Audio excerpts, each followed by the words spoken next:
आपण काय शिकणार आहोत तर बेरीज. मग बेरीज करण्यास म्हणजे काय? दोन अंकी संख्यांची बेरीज आपण शिकणार आहोत आज.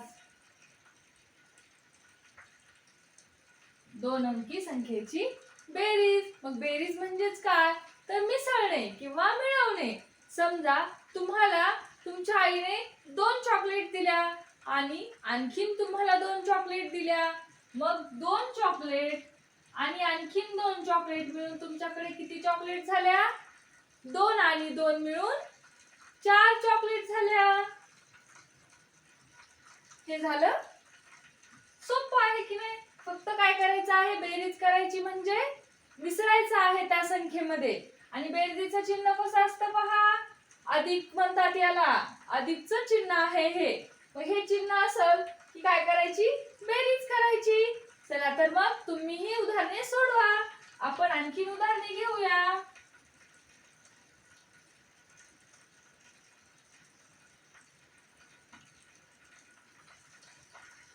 चला आता 2 अंकी संख्येची बेरीज करणार आहोत आपण. मग 2 आणि 2 मिळून किती झाले? हे 2 बोट आणि हे 2 बोट. मग हे 2 आणि 2 किती झाले? 4 झाले. मग इथे 4 लिहायचं. एकक स्थानाच्या अंकाकडून बेरीज करायला सुरुवात करायची आहे अगोदर. मग हा असतो एकक स्थानचा अंक. मग एकक स्थानचा अंक झाल्याच्या नंतर दशक स्थानच्या अंकांची बेरीज करायची असते. मग 5 अधिक 3. मग हे बोट आहेत 5 आणि हे आहेत 3. 5 6 7 8. हे झालं या गणिताचं उत्तर. आता पुढील उदाहरण घेऊया.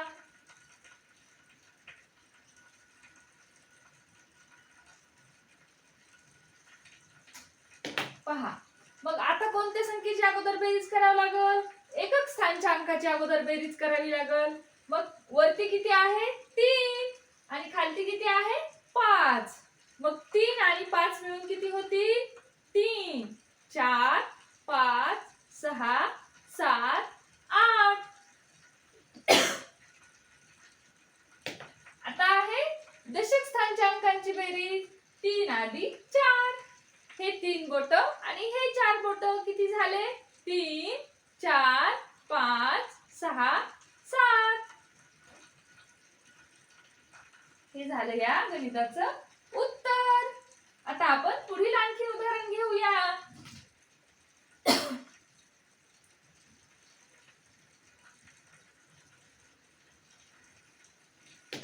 पहा एकक स्थानच्या अंकांची अगोदर बेरीज करून घ्यायची आहे. मग 2 अधिक 5 आहे. मग 2 आणि 5 किती झाले पहा. हे 5 6 आणि 7. हे उत्तर आलं 7.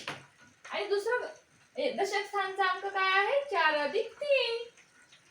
4 अधिक 3 4 5 6 7. ही झाली 2 अंकी संख्येची बेरीज. सोपी आहे ना? बोट मोजून करायची किंवा रेषा ओढून करायची. मग रेषा ओढताना काय करायचं? वरील 2 रेषा ओढल्या. मग खाली याच्या पण 2 रेषा ओढल्या. 2 आणि 2 1 2 3 4. असंही करू शकता तुम्ही किंवा बोट मोजूनही करू शकता.